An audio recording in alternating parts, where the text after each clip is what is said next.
Hallelujah, hallelujah. Muraho nshuti, hashimwe umwami ubarinzi, kandi icyo abarindiye kirahambaye. Kuba uriho nuko ibyo umwami yagambiriye bikomeye ku buzima bwawe. Ndabizi ko yakwimanye, iyo atakwimana uba si uko uba umeze, no kuba abasinzi ko uba uhari. Reka dukomeze ibiryo by'umwuka.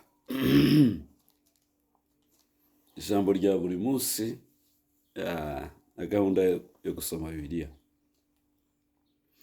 Tugeze mu gice cya 6 cyo kuva. Aravuga mu magambo ndibaza amakuru arimo n'abiri. Imana yongera kwibwira Mose amazina yayo. Cya kabiri, Imana imubwira ko igiye kumwereka imbaraga zayo izazerekanira kuri Farawo, uburyo izahonda Farawo kugira ngo Mose amenye ko Imana ifite imbaraga hejuru y'ibikomeye byose. Igice cya 6 kiravuga ngo Uwiteka abwira Mose ati, uhereye none ugiye kubona ibyo nzagirira Farawo, azabarekura bagende abyemejwe n'amaboko menshi, kandi no kwirukana azabirukana mu gihugu ce ku bw'ayo maboko. Imana ibwira Mose iti, ndi Uwiteka, si ndi uwa none, ndi Uwiteka, nabayeho iteka, ndiho ubu, kandi nzabaho iteka. Kandi nabonekeye Aburahamu na Isaka na Yakobo, nitwa Imana ishobora byose. Iracyari kivuga amazina yayo. Ariko sinabimenyesha ariko ngira ngo sinabimenyesha, nitwa iryo zina Uwiteka. Kandi nakomeje isezerano ryanjye nabo ko nzabaha igihugu cy'i Kanani, igihugu cy'ubusuhuke bwabo basuhukiyemo. Kandi numvise umuniho w'Abisirayeli Abanyegiputa bazitiriye mu buretwa, nibuka isezerano ryanjye nagiranye nabo. Kuniha kwabo kwanyibukije isezerano mfitanye nabo, nicyo gituma ngiye gukoraho ibikomeye. Nuko bwira Abisirayeli yuko ndi Uwiteka, kandi nzabatura imitwaro Abanyegiputa babakorera, imitwaro Abanyegiputa babakorera, mbakure mu buretwa babakoresha, mbacunguze ukuboko kurambutse n'ibihano bikomeye. Imitwaro isi yaguhekesheje, Nyiringabo arahari azayigutura mu izina rye. Ntaco bimufasha we, kuniha kw'abamwubaha biramubabaza, biramurya ahantu. Nicyo gituma ahitamo kumanuka gutabara. Kandi nzabazana mube ubwoko bwanjye, nanjye mbabere Imana. Niho muzamenya ko ndi Uwiteka Imana yanyu, ibatuye imitwaro Abanyegiputa babakorera, ikabakura muri bo. Imitwaro mwahekeshejwe, araje Uwiteka yibakureho. Munyumva icyo biri bishaka kuvuga. Ibyo ivuze ivuganye n'abari yavuganye nabo, ibiri kubyereka bahari ko gusa icyahindutse ni amazina y'uburetwa. Ubwari ubwa Farawo, bushobora kuba ari ubwa Satani, bushobora kuba ari ubwa sisiteme satanike Babiloni, cyangwa se sisiteme y'abarozi, cyangwa se sisiteme y'abana b'abantu bagushizemo. Abo bose nibo baba bahagaze mu mwanya wa Farawo. abasenga bose bagahagarara mu mwanya w'ishanga ryera rya Isirayeli. Kandi nzabajyana mu gihugu namanikiye ukuboko yuko nzagiha Aburahamu na Isaka na Yakobo, nzakibaha kuba ibiragwa byanyu, ndi Uwiteka. Iri zina akomeje kurigarukaho, ndi uwahozeho uzahoraho, sindi uwa none. Ababarwanya baragenda bagashira, ariko nkagumaho. Iyo avuze ngo nabaraza igihugu kandi nzakibaha, muri iki gihe cya none bihita bitubwira ko hari igihugu Imana yateguriye abizera, igomba kuba ari cyo gakondo yabo y'iteka yo kuruhukiramo. Icyo turagifite kandi tuzakigeramo. N'imbaraga zo kujyayo si izanjye, ni izayo. Niyo yagiteguye, niyo yakihanteguriye, nta n'uwabibuza ko ntajyayo, ntawe. Mose abwira Abisirayeli ibyo amaze ibyo, maze babuzwa kumwumvira n'umubabaro wo mu mitima yabo utewe n'uburetwa bw'agahato, kuko abwiye Farawo Abisirayeli abarekura, Farawo yarabatoteje birenze ibyo bari baratotejwe, bituma batakibasha kumva Mose kubera iminiho n'ingene bafashwe nabi. Ariko niko bimera, iyo urugamba ruja kunesheka niho rukomera. Uwiteka abwira Mose ati, jya kwa Farawo umwami wa Egiputa, umubwire akundire Abisirayeli bave mu gihugu ce. Mose avugira imbere y'Uwiteka ati, dore Abisirayeli ntibanyumvira, none Farawo aranyumvira ate? Kuko iminwa yanjye yanduye nk'umubiri utakebwe, nk'umubiri utakebwe.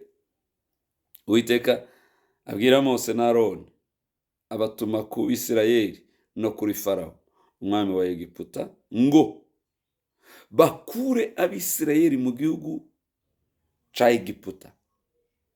Aba nibo batware b'amazu ya basekuruza bene Rubeni, imfura ya Isiraheli, ni Henoki na Paru na Hesironi na Karumi. Iyo niyo miryango ya Rubeni. Bene Simiyoni ni Yemuweli na Mini na Ohadi na Yakini na Sohari na Shawuri umwana w'umunyakananikazi. Iyo niyo miryango ya Simiyoni. Aya niyo mazina y'urubyaro rwa Lewi, kuko ibihe byabo bikurikirana: bene Lewi, Gerushoni na Kohati na Merari. Aba nagemba basomera inshuro nyinshi uko Uwiteka twagiye tubasoma, bagenda bagaruka kugira ngo berekane abagiye muri Egiputa bari 70, kugira ngo noneho bazerekana bazasohoka muri Egiputa benshi cyane. Imana yarabagwisha.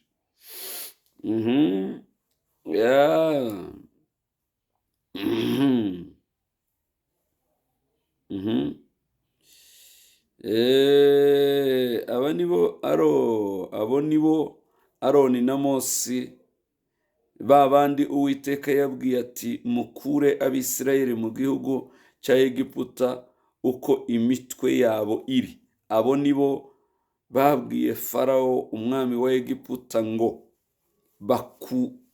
bakure Abisirayeli muri Egiputa. Abo nibo Mose na Aroni, babandi ku munsi Uwiteka yabwiyeho Mose mu gihugu cya Egiputa. Naramubwiye nti, ndi Uwiteka, bwira Farawo umwami wa Egiputa icyo nkubwira cyose ukimubwira. Imana ijya kugutuma ibanza kukumara ubwoba, iragutinyura pe. Aho Imana ishaka gukoresha, iguha imbaraga ziharenze kugira ngo ubone uko wahindura icyo Imana ishaka. Mose avugira imbere y'Uwiteka ati, dore iminwa yanjye yanduye nk'umubiri utakebwe. Farawo yanyumvira ate? Nicyo kibazo afite, ko Farawo atamwumvira. Igice cya 7. Uwiteka abwira Mose ati, dore nkugize nk'Imana kuri Farawo. Vuga haleluya, haleluya.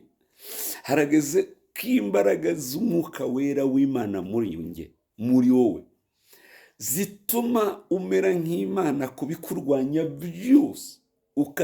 Ubundi Imana izishaka ngo ari twitegeka, nimara natwe dutinyuke dutegeke ibiturwanya byose. Imana ndikunda kurwanya Satani, ikunda ngo duhangane nayo, idusukemo imbaraga zayo. Nitumara twe duhangana n'ubusatani bwose, itwuzuza imbaraga, iduha itegeko, natwe duha itegeko abanzi n'ibiturwanya. Ntishaka ko ariyo byubaha, irashaka ko ari twe byubaha. Ntishaka ko ariyo bitinya, irashaka ko ari twe bitinya nk'abana bayo. Uzajye uvuga icyo ngutegetse cyose Aroni mwene so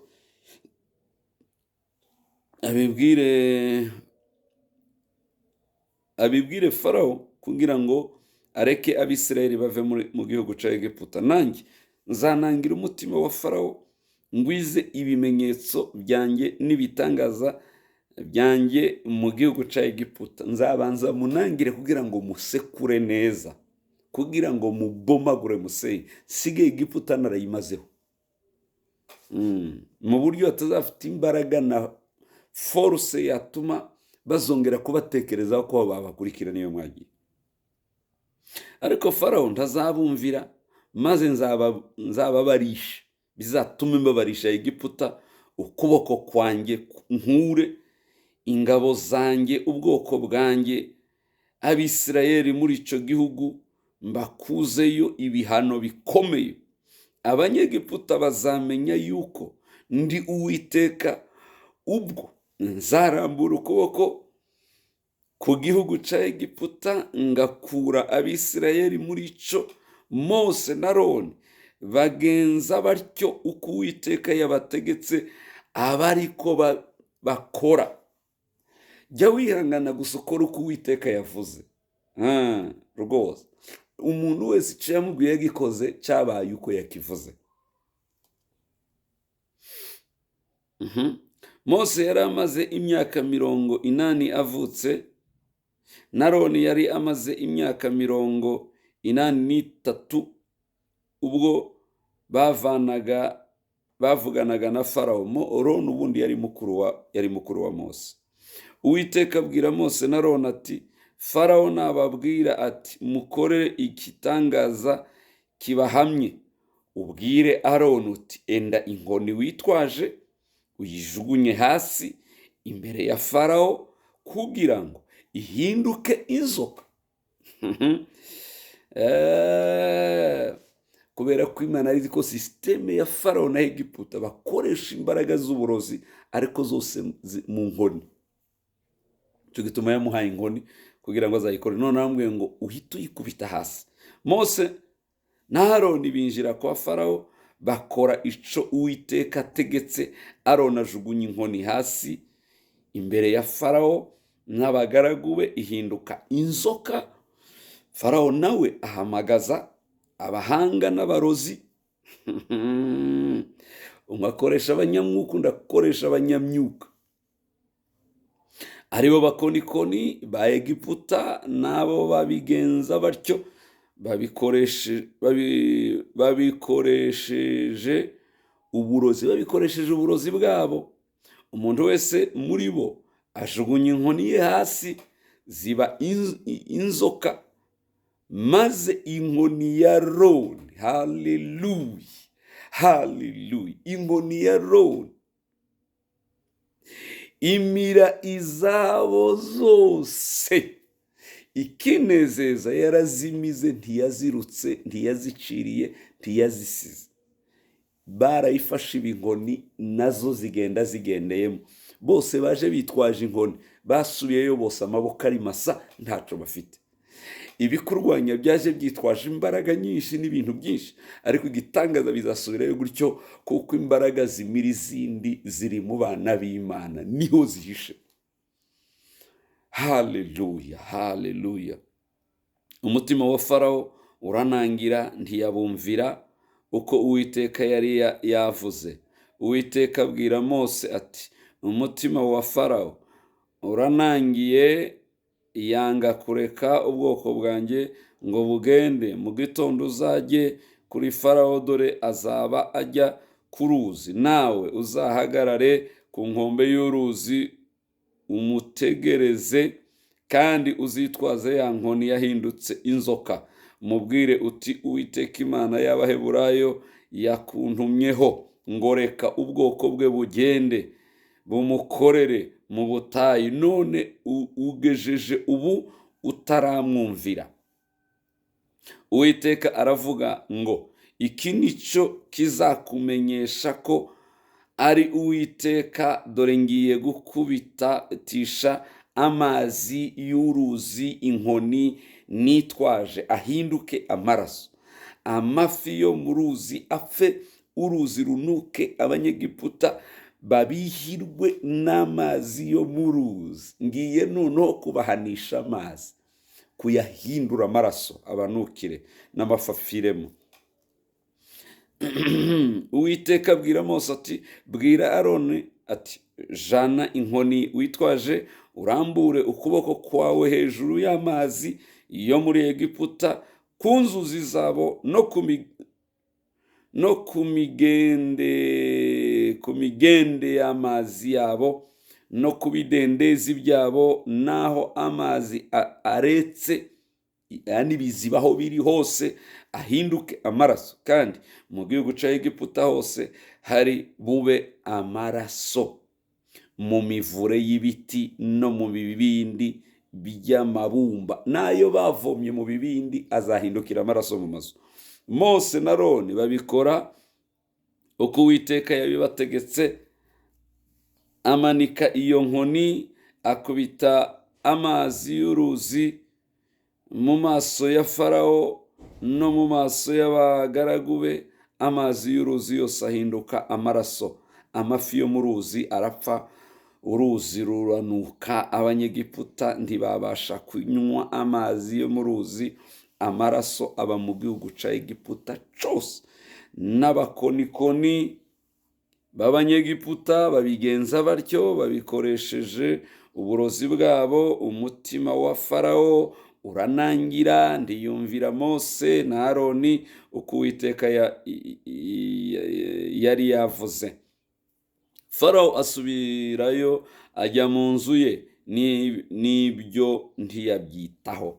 Abanyegiputa bose bafukura bugufi bw'uruzi kugira ngo babone amazi yo kunywa, kuko batabashaga kunywa ku mazi yo mu ruzi.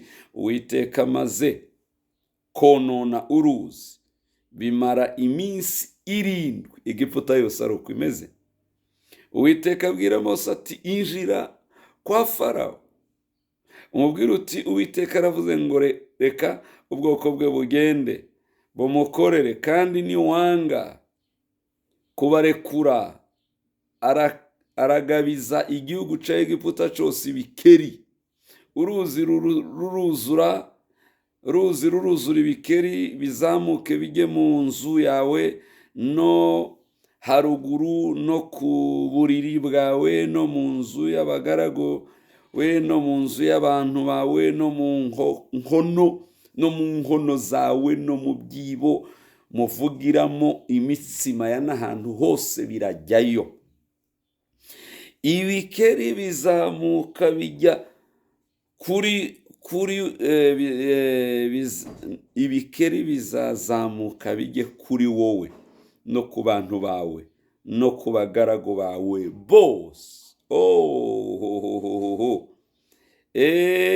Bawe bose. Ku 8, Uwiteka abwira Mose ati bwira Farawo na Aroni, rambura ukuboko kwawe kurimo ya nkoni yawe hejuru y'inzuzi n'imigende y'amazi n'ibidendezi, uzamura ibikeri bijye mu gihugu cya Egiputa. Aroni arambura ukuboko kwe hejuru y'amazi ya Egiputa, ibikeri birazamuka. Yani yarageze kuri level. Ibitangaza cya 3, inkoni yabimize inkoni zose z'uburozi. Yani ni kuvuga ngo puissance y'uburozi bayimaze wa munsi bagiye bayitwaye.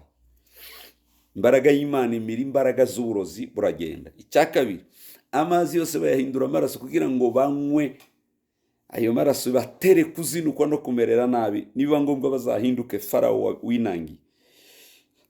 None bageze ku rwego Farawo atangiye gukoresha ingabo ze.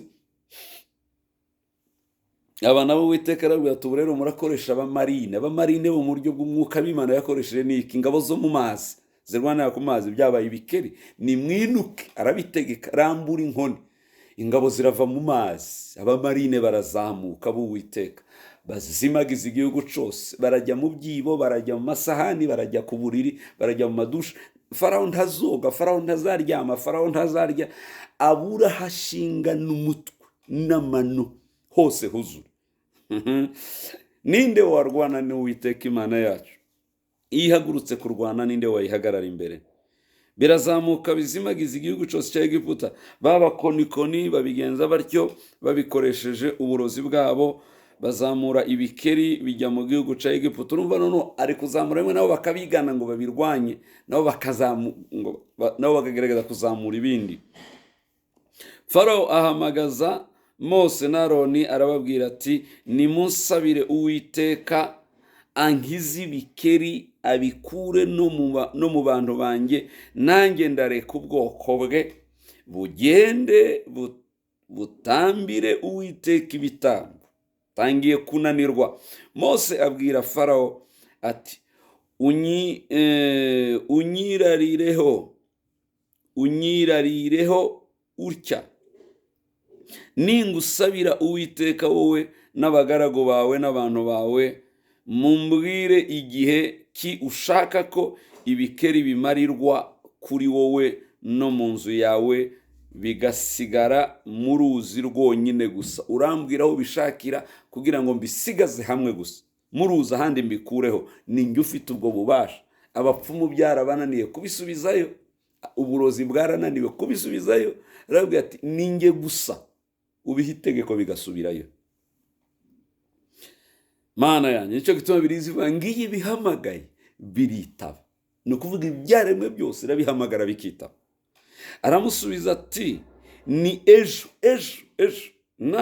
Nawe aramubwira ati bibe uko uvuze, kugira ngo umenye yuko ari ntawe uhwanye n'Uwiteka. Haleluya! Ntawe uhwanye n'Uwiteka Imana yacu. Ibikeri bizakuvaho bive no mu mazu yawe no ku bagaragu bawe no ku bantu bawe, bisigare mu ruzi rwonyine. Mose na Aroni bava kuri Farawo. Mose atakambirira Uwiteka ibikeri yateje Farawo. Uwiteka bigenza uko Mose yavuze, bya bikeri bipfira mu mazu no mu ngo no mu mirima, birakamuka. Babirunda ibirundo, igihugu kiranuka. Maze Farawo abonye ko bimworohereye, yinangira umutima, ntiyabumvira uko Uwiteka yari yavuze. Uwiteka abwira Mose, abwira Aroni ati manika inkoni yawe, ukubite umukungugu uhinduke inda. Izi ni ingabo noneho zirwanira ku butaka. Abamarine babakuyeho, haje izo ku butaka zirwanira ku butaka mu gihugu cya Egiputa cyose. Babigenza batyo. Aroni amanika ukuboko kwe gufite inkoni, akubita umukungugu, inda ziba ku bantu no ku matungo, umukungugu wose wo mu gihugu cya Egiputa cyose.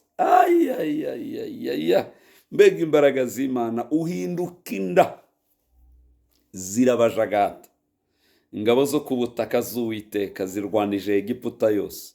Ndebera umukungugu wose wo mu gihugu uhinduka inda. Abakonikoni bagerageza gukora batyo ngo babigane nabo, barogeshereze uburozi bwabo kugira ngo batere inda, ntibabibasha. Inda ziba ku bantu no ku matungo. Ibitangaza bya mbere bitatu ndibaza niba atari bine, abapfumu n'abarozi barabyiganye, ariko barananiwe. Baravuga ngo turananiwe pe. Hari iby'isi yigana, ariko hari ayigera ikananirwa rwose. Tekinoloji irahari, ariko hari aho iy'Imana igera iy'isi ikananirwa. Abo bakonikoni babwira Farawo bati ibi bitewe ibi haleluya, ibi bitewe n'urutoki rw'Uwiteka Imana gusa. Ibi si ikindi, tumenye ko ari urutoki rw'Imana ruri kubikora. Ni urutoki rw'Imana. Umutima wa Farawo uranangira, ntiyumvira Mose na Aroni uko Uwiteka yari yavuze. Kimwe mu mbaraga zasenyeye Egiputa, mu by'Imana yari yabahaye, kugira ngo impamvu zatumye abanyegiputa bananirwa Abisirayeli, icya mbere ni uko Imana yari yabahaye Mose, icya kabiri ni uko Imana yari yabahaye inkoni, icya gatatu ni uko Imana yari yabasutse mu masezerano, icya kane ni uko urutoki rw'Uwiteka rwari rubarimo, nirwo rwari ruyoboye operasiyo zose, ni urutoki rw'Imana. Egiputa yatsinzwe n'urutoki rw'Imana, ariko igihe cy'aba Daniyeli, igihe cy'aba Babiloni, ba Berushaza, Uwiteka yakoresheje ikiganza, agakonje akakosa. Ariko muri iki gihe cyacu Bibiliya iravuga ngo Uwiteka yakoresheje ukuboko kose kw'iburyo, ari we Kristo. Uratinya iki ko dufite ukuboko n'agatoki karasenyeye Egiputa? Uwiteka abwira Mose ati uzazinduke kare mu ruturuturu, uhagarara imbere ya Farawo, azabasohokana ajya ku ruzi, umubwira uti Uwiteka aravuze ati reka abantu banjye bagende bakorere Uwiteka, nutabarekura nzaguteza amarumbo y'ibibugu, wowe n'abagaragu bawe n'abantu bawe n'amatungo yawe, amazu n'abanyegiputa azuzuramo amarumbo y'ibibugu, bizimagize n'ubutaka bwabo. Kuri uwo munsi nzarobanura igihugu ca Gosheni, aho ubwoko bwanjye butuye, amarumbo y'ibibugu ye kubayo, kugira ngo umenye yuko ndi Uwiteka. Aka kantu Mana yanjye, ibibugu bizajya bitera abanyegiputa, ariko ntibinyure i Gosheni nk'abana b'Imana. Nzajya nintera umwijima unyure mu banyegiputa, ariko Abaheburayo no, kuko Imana ibarimo, iryamye muri bo, nta cyago cyahagera.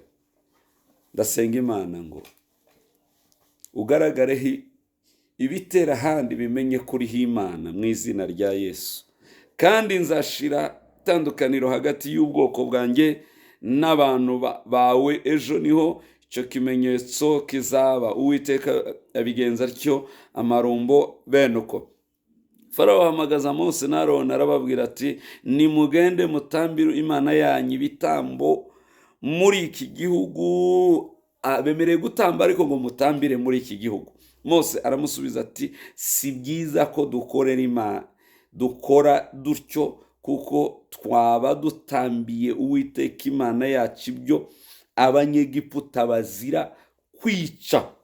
Twatambira mu maso y'abanyegiputa ibyo bazira kwica, ntibatwicisha amabuye, ntidushobora gutambira muri iki gihugu.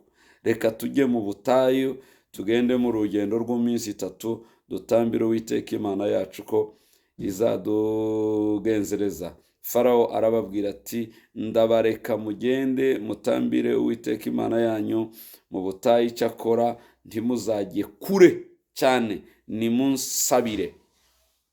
Satani iteka ntabayanga ko abantu bagenda. Iyo mu munaniro bane mugenda, ariko ntimujye kure, mugume hafi, aho mbareba, aho mbabona, aho mbakontorora, no, tuzajya kure ahatagera. Aho nihe? Ni muri Yesu Kristo. Iyo twinjiye muri Yesu, imigisha y'umwuka, Satani ntatubona, aratubura, Egiputa iratubura. Mose aramubwira ati dore ndava imbere yawe, nsohoke nsabe Uwiteka ngo amarumbo akuveho. Mose ava imbere ya Farawo, arasohoka asaba Uwiteka. Uwiteka abigenza uko Mose yavuze. Abigenza Mose amarumbo mu gihugu kuri Farawo no ku bagaragu be no ku bantu be ntihasigara na kimwe, byose bivaho. Farawo yinangira umutima, nabwo ntiyareka ubwo bwoko bugenda. Nabwo Farawo arinangira. Mana ya, ngo kuzaroba ntikujya kumva imihindagano, ukuzaroba ntikujya kumva inkuba. Harinangiye, ariko n'Imana yari yamunangiye, nzabanza nkwereka amaboko yanjye. Harageze ko Imana yereka imbaraga z'umwijima, yereka sisiteme satanike, yereka ibyatubashe n'ibyakubuje, kibyereka imbaraga zawe, bikamenya ko Uwiteka ari Imana yacu. Gitare urakoze, ibi byose nibikorerwe kuri aba bantu bakwizera. Umuco wabo umwijima uri ku banzi b'umusaraba. Imana uko Gosheni agaciro yari ifite, niko gaciro wahaye abera nikagaragare kuri aba bantu, kubwa Yesu umwami wacu. Amen, amen, amen.